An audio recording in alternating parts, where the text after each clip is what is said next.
Also, I think because being twins, that sometimes, you saw earlier that we're on the same wavelength. Totally, it's lovely when we're to see. little, It's great to see. Yeah, and the creepiest thing that actually when we're little, we don't do that very often anymore, but when we're like in teenage years, that we would be in the same room doing our homework, and we'll kind of like burst out singing the same part of the same song at the same time without any kind of prompt or not even the beginning. just like a random particular part of a song, would just like burst out singing together at the same time. Give me an example. Creep. You have to pay extra for that, John.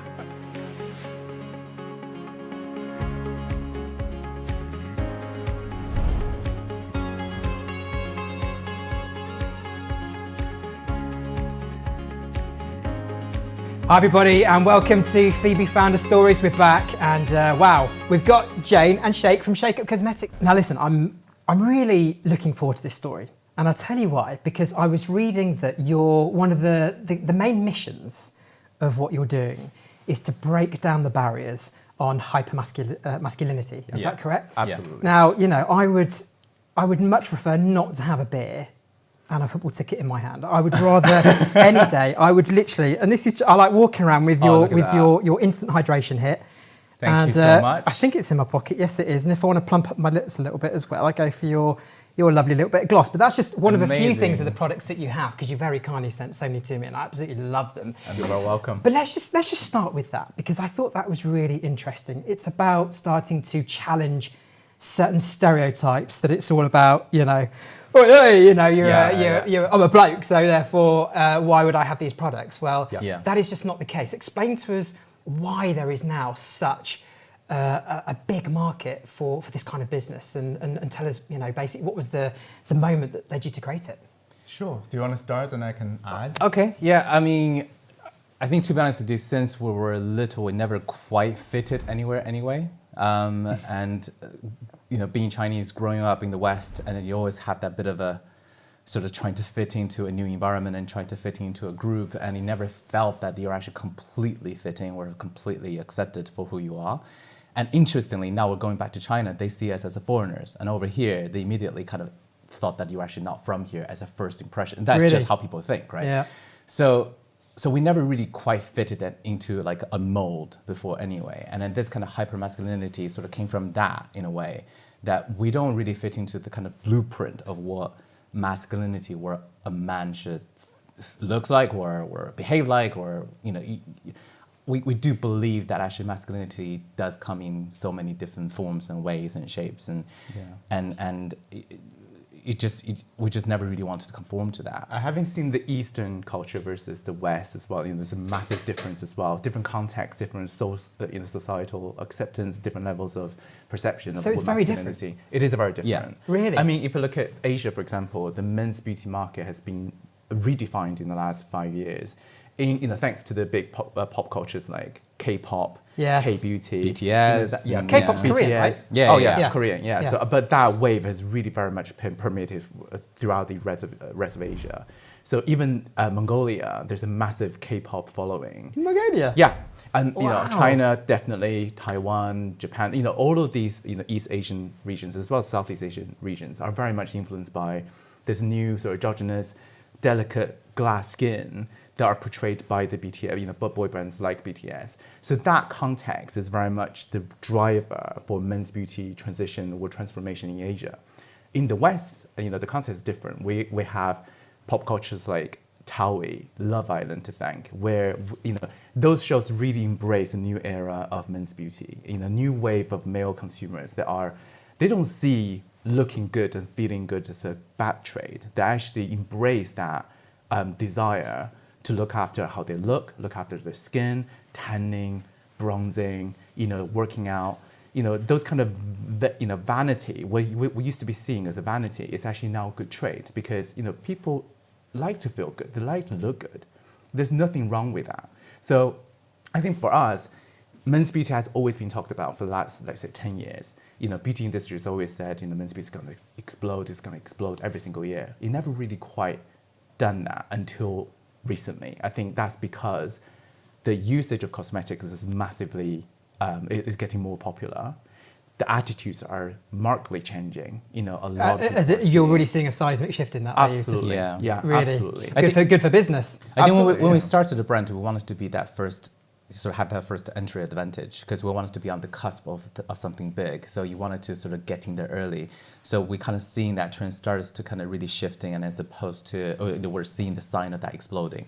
So I think the timing is right, and I think to add what Shane was saying earlier, I think the societal change is quite important as well. Yeah. We've got the Me Too movement. We've got all of this kind of new societal push and a wave of new attitude towards masculinity. I think that really made a lot of guys to think, I don't fit into that, and I don't want to fit into that kind of old school mode of what a bloke or a lad culture is supposed to be. And I feel like that is so outdated that does not represent me.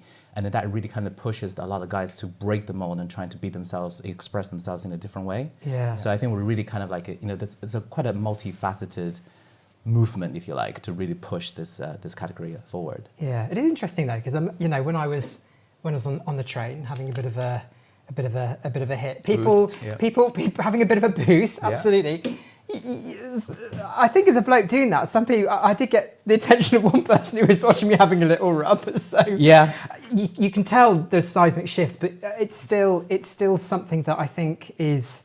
Well, from my point of view, I love the fact that you're doing this because you do feel great when you put a nice, like the moisturiser you sent me was. Sorry, this is not a massive promotion for Shakeup. But it's Carry not. on. But it's just great. Now let's just go back to let's get back into where the business is going to go, and we'll Sure. focus on the growth Sure. themes because that's fascinating. But just before the camera started rolling, which got huge respect from me because you said that you did quite a while when you came over from China in McDonald's. Yeah. Yeah. Which we all know is a hard job. Yeah. So what was that like in terms of learning how to, in terms of your welcome to the world of work? We didn't think it was hard at the time, did No, we? yeah, Really? It was we were quite fun. 18. I mean, we moved to the UK when we were 18. When you're fearless, nothing's too much, and you will get anything will go.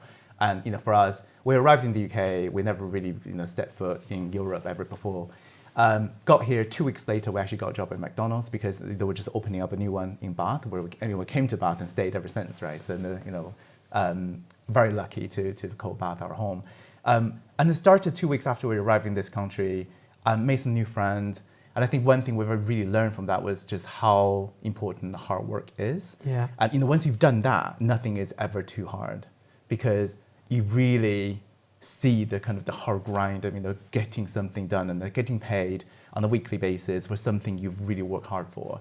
Yeah. And that was the first array into what a job could be. We were just students at the time. Yeah. So I have a lot of fun memories for that, and I think till today, I think a lot of the hard work ethics that we have is really sort of honed from that time. Yeah. And we did 6 months of that, and it felt longer. Did it? But yeah, it was hard work. Yeah. But But, yeah, we made a lot of, I think we learned how to communicate with people from different walks of life. You have to communicate with the customers, and for an 18-year-old, having that kind of social skills is quite important. I think actually we're still benefited from that. And when we first moved here, we didn't have any friends. We didn't, we lost all our friends that we made prior to coming to here. So we're desperate to make friends as well. And it's another story that I might actually mention about, how desperate we were to make friends, but we actually saw that as a great opportunity to mingle with the local teenagers in our same age, because we're just all, we got to know each other, and it's a great way to actually make friends back then. Yeah. But like what Shane said, it was hard work, but at the time you just don't have anything to compare to. Yeah. And all of a sudden you're like making money for yourself, and you can actually buy things for yourself. That's sort of financial freedom, to have a taste of that. And that was great. That trumps any other hard work that you might have to endure. Yeah. So that was actually, we really enjoyed that part of the experience, to be honest. Yeah. And we're not born with a silver spoon in our mouth or anything like that. No. We came here, and actually when we applied for the college here, and our parents basically said that, well, we have enough money for 1 year of tuition, and the rest of it is up to you. So if you want to go and then don't want to come back with nothing, then you better be prepared to put in the work to make the rest of the living costs and the tuition yourself. Yeah. So being 18-year-olds, like, yeah, we'll do it. we did burn through quite a lot of the living expenses that we did bring over, and very quickly. So we really had to work. We really had to make some. Yeah, but after the first year, that we actually saved enough to pay for our own tuition for the rest of the college. Really? As well as living costs. Yeah. Wow. So mum and dad didn't have to spend another penny after the first year. Yeah. That That is just awesome. I would love my kids to do their stint in McDonald's because it's just it's a great company to work for, but it's just the fact that you can tell everyone's working so hard there and getting a great experience. So I'm just going to ask that question one more way, if that's okay, just in case we get told don't use McDonald's. Do you mind? It was just 2 more minutes. We'll just ask it and maybe just get a bit more grisly with some of the facts, if that's okay, because that's quite interesting. Yeah. So do you want us to answer again? So this time, because I'm not going to mention the name, let's just try a little bit more just how hard it was. Okay. Yeah. Okay. So when you came over from China to England, you basically explaining that you weren't born. Sorry, you weren't explaining. You said So you came over from China, you came to England, and so you therefore got a job, I understand, in a big fast food chain. Yes. Yeah. Which must have been quite difficult because you've got your studies. Yeah. And that's a hard experience, isn't it? You have to really roll your sleeves up and get stuck into the hard work. What was that experience like, and what did it teach you? It's hard work. I'm not going to lie. I mean, but being 18, the youth was on our side. I can't do it now, obviously. But at the time we had to work part time, go into college, and then sometimes we'll pick up night shift because that's the easiest shift for us. So we don't have to work during the day. I remember when we used to finish probably about 2 a.m. after cleaning everything, and we would pick up an early shift, which starts at 6. So that literally gave us like 3 hours of rest. We'll walk home, didn't even bother changing because there's no point, and we're absolutely exhausted, crash into the sofa, have a quick nap, and then just up we went again.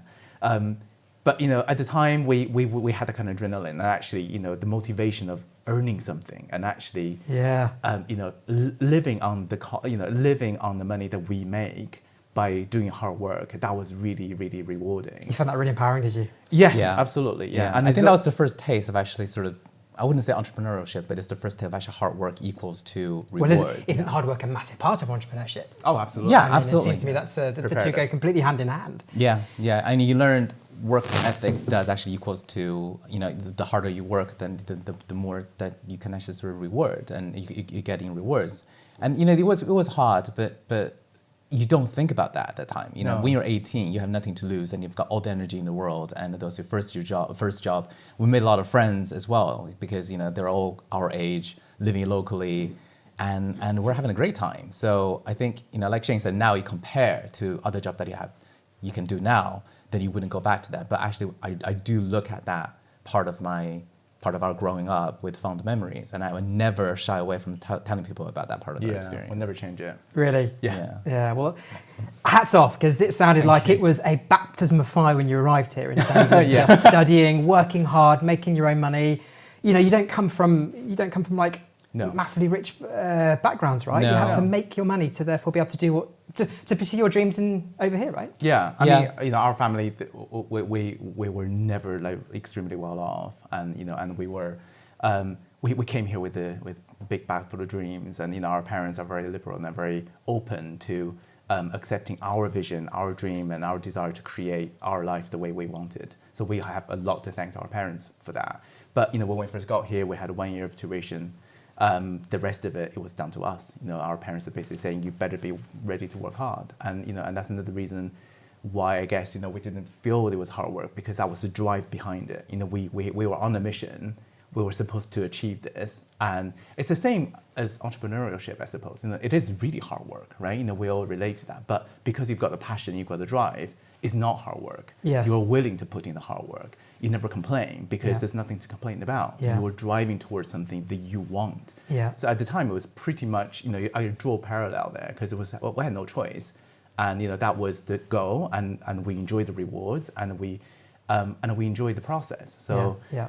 And I think that you also sort of draw a parallel from that experience because you had nothing to lose, and you're not afraid of anything. I think our parents, now thinking back, they were nutters at that time to let us come here. Like, Have you told them that? as teenagers, I did actually quite a few times. And they were like, Well, if not, tell them now. They're like, what were we thinking? But at the same time, at the time that, if you really sit down and analyze all of the negativity or negative outcome that is possible, then you probably would never do it. You're just like, well, that is just too much of a risk. Yes. If you focus on what could go wrong, and then you would never do it.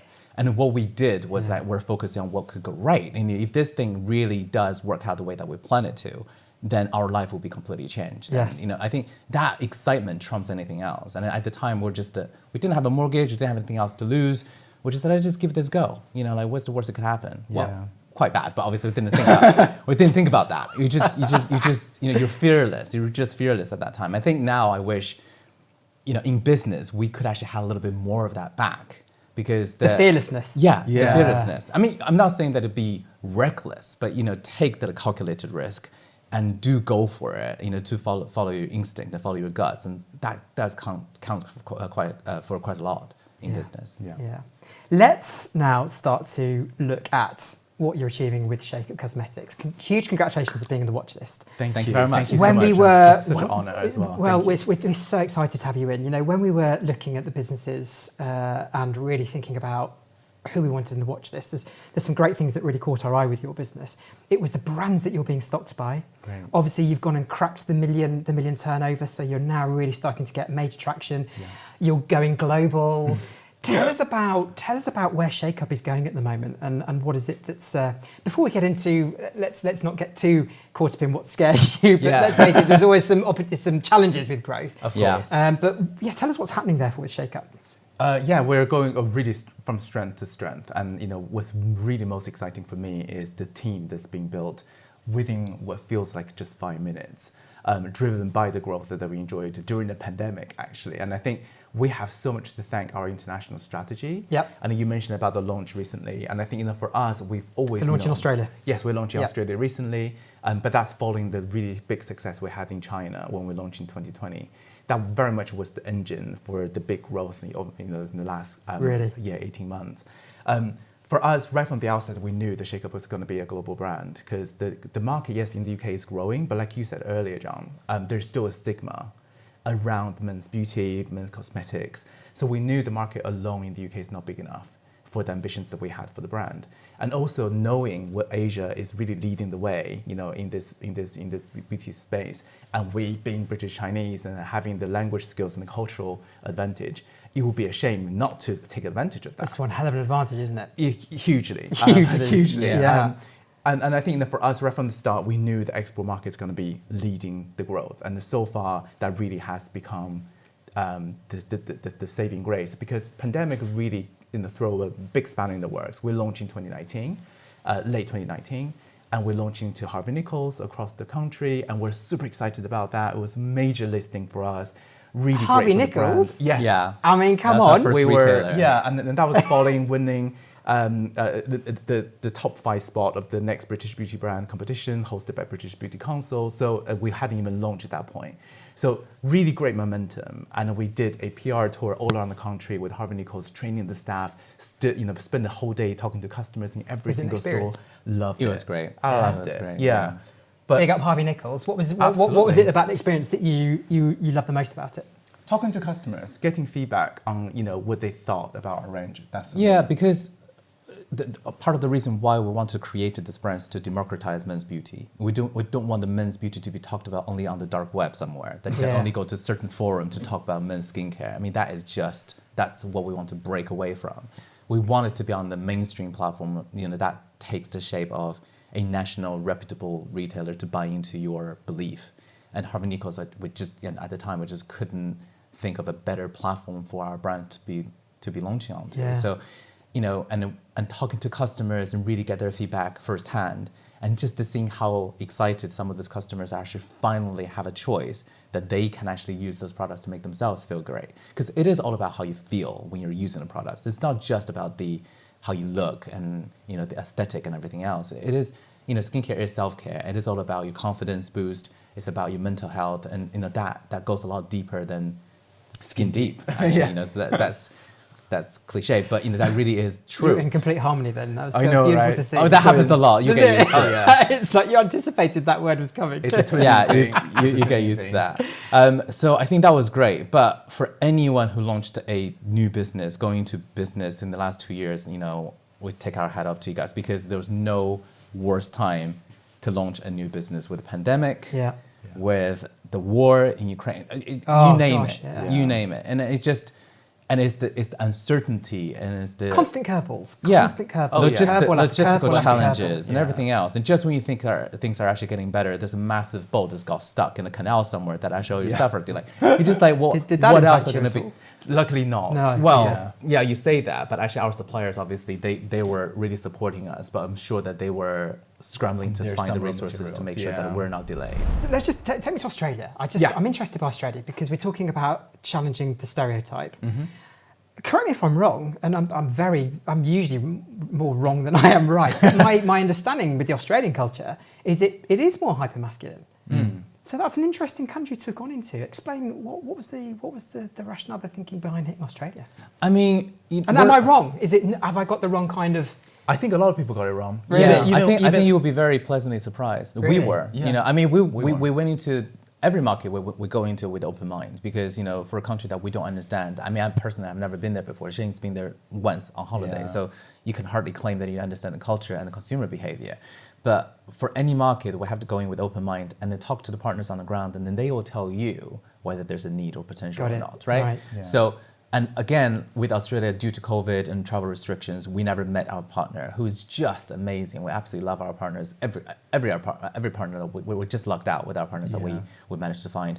But we met them through a virtual trade show, and they did their research. They came back with really in-depth market research, and we took that as the Bible, because any perception, any prejudice or anything like that we might think of that market or the consumers in that market is all out of the window. The stats and the facts would tell you the truth. Yeah. And I think men's beauty trend is a global trend. The pace of it might be different from region to region, but men everywhere around the globe are looking towards more premium products, more savvy. They become more savvy towards skincare as well. What we're doing here is very much about translating the tried and tested technology that already exists in women's market, but deliver that to the male consumers who were not really considered by big brands. Therefore, very much lacking education, very much lacking the direct dialogue or the channel where they can actually learn about products, technology, ingredients.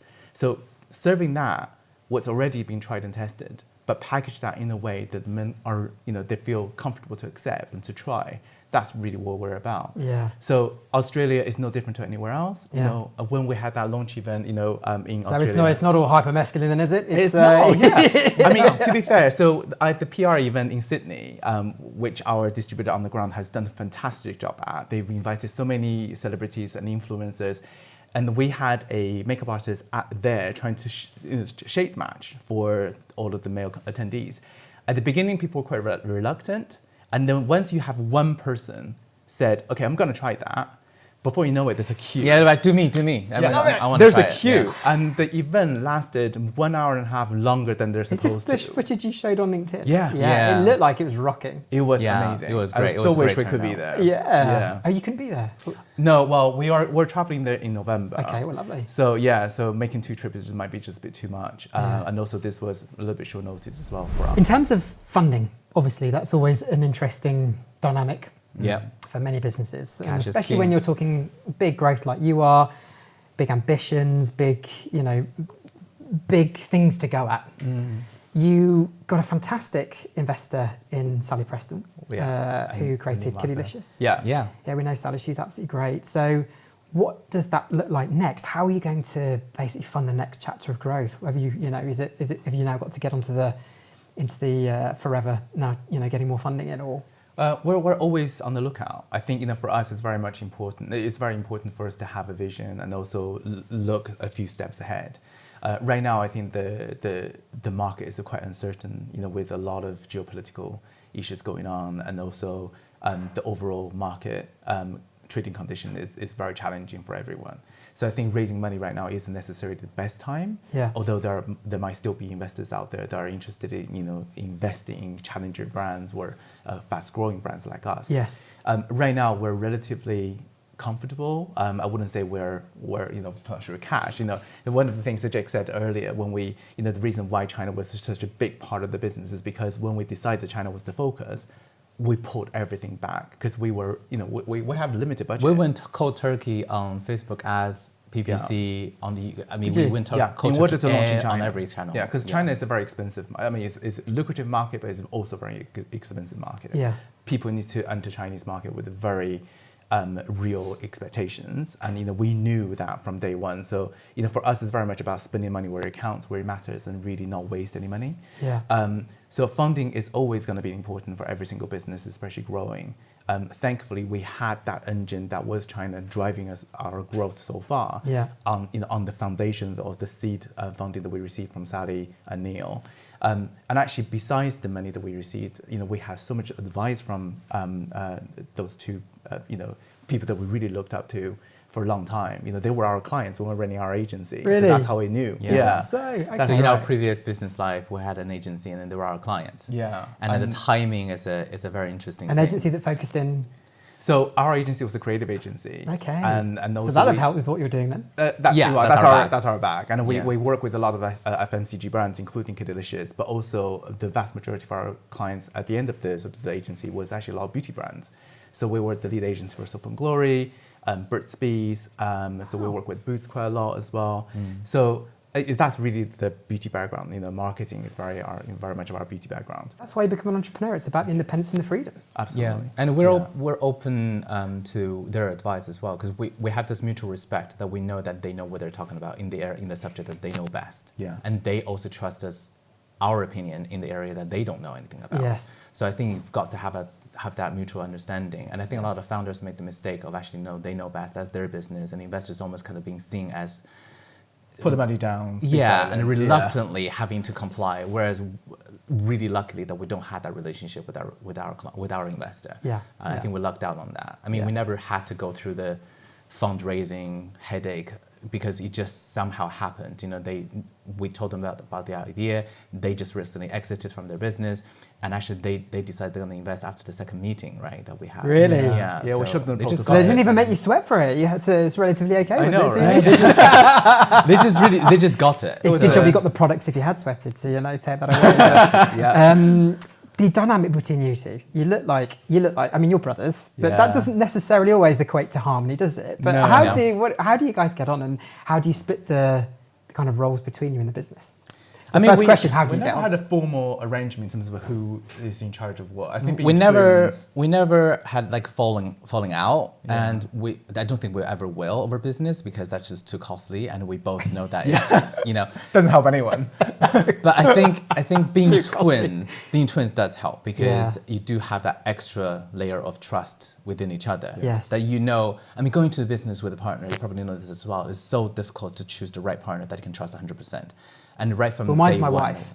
Ah, So there you again, go. I'm coming from the angle of it'd be too costly for it to go wrong as well. Yeah, So, exactly. yeah. Exactly. So, and we don't even have a prenup. So, that's a different issue there. Yeah, So more I at think, stake. for us that we had that trust in each other, that we have the best interest of each other's best interest at heart. We'll never backstab each other. We'll always make the decision for the greater good for both of us, or for the business.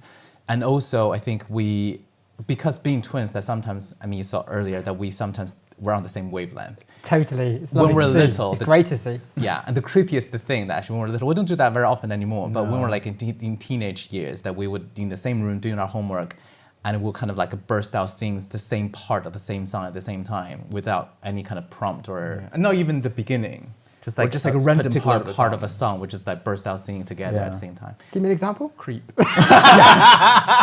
You have to pay extra for that, John.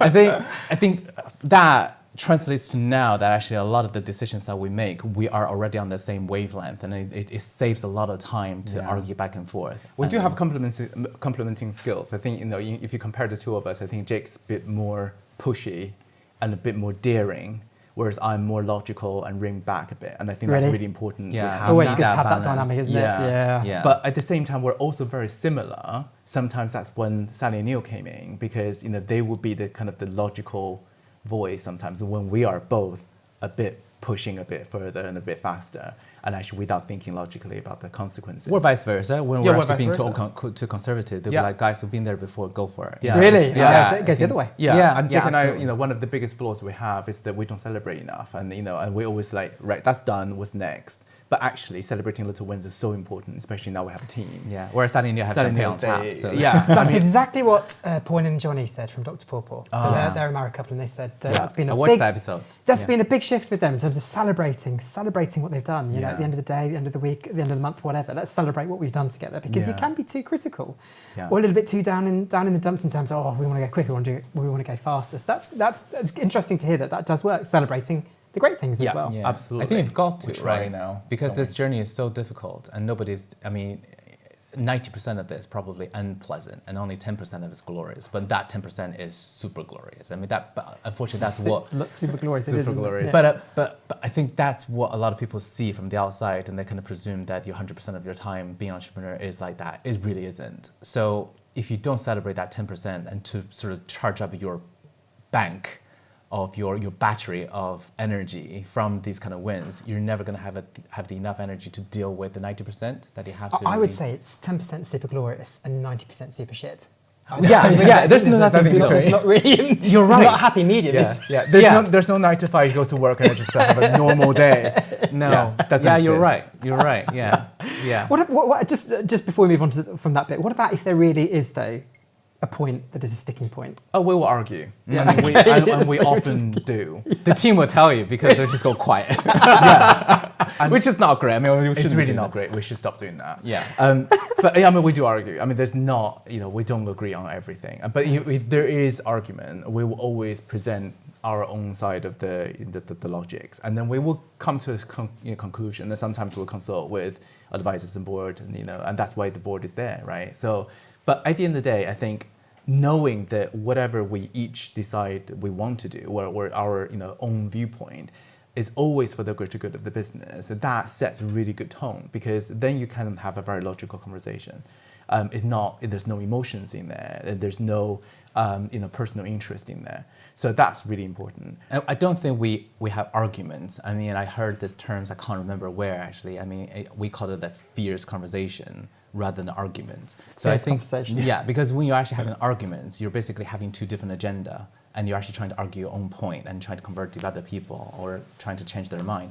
I mean, at board meeting, we have heated conversation all the time, and that's great. Yeah. And I think that's what I call a fierce Good for conversation. business. Yeah, it's great for business. And I never would actually say that actually the board argued. No, we had a fierce conversation about the topic. I mean, I think that passionate conversation. And I think that's where the passion comes from. And then, if you're just like, you just have the conversation and no passion that goes into it. I don't think that's necessarily a good sign. Yeah. So yeah, that's how we approach it. But answer your question, I always win. You always win, do you? See, I'll tell you one thing that we never. What does Jake think?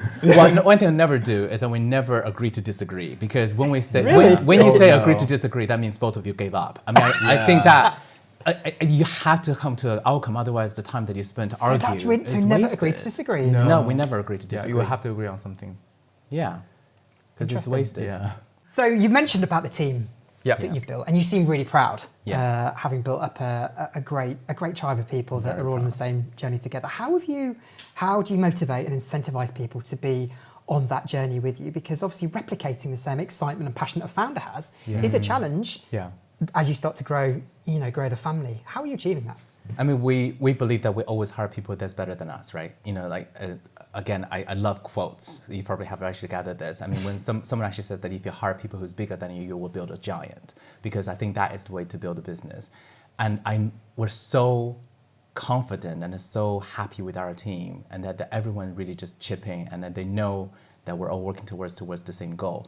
But retaining staff is one of the key challenges that any business can face, especially now. I think actually it's very much a employees market at the moment. because Attracting and retaining. yeah, Absolutely. finding the right people who share the same entrepreneurial spirit and understand the brand, where you're going and how you're going to get there, and also stay with you and continue to put their faith in you is quite different. It's quite difficult. Yeah.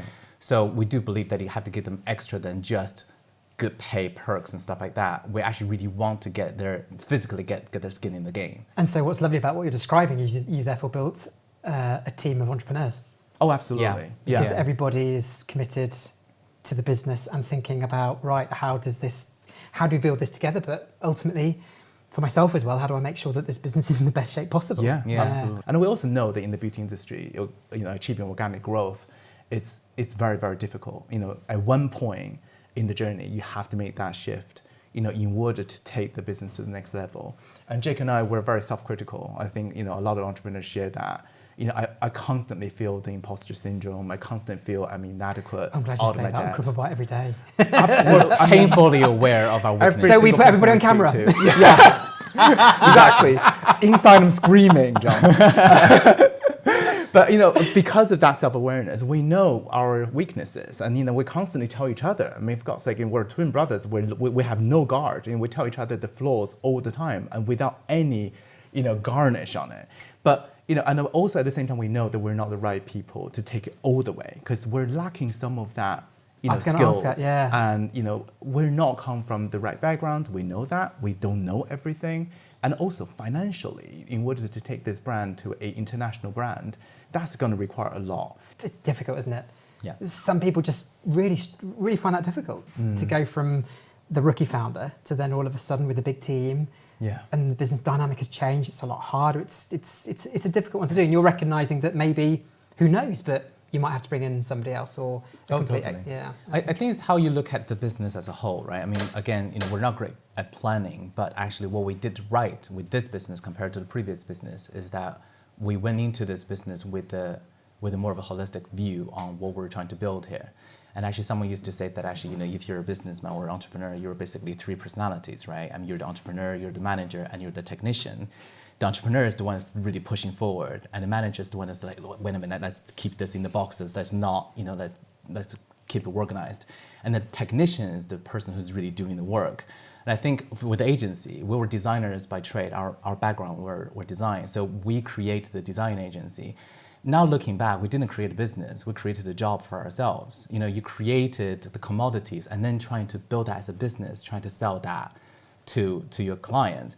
Whereas with this business, we created the business, the brand first, and then we think about what products do we need to create in order to make that brand more valuable. Yeah. Therefore, the brand has a value in itself, whether that's for exit or whatever. So I think when you look at that, when you start from a different angle and then you have a different outcome. I mean, I think that it's all about the planning on that stage as well, you know, in that point as well. So Great.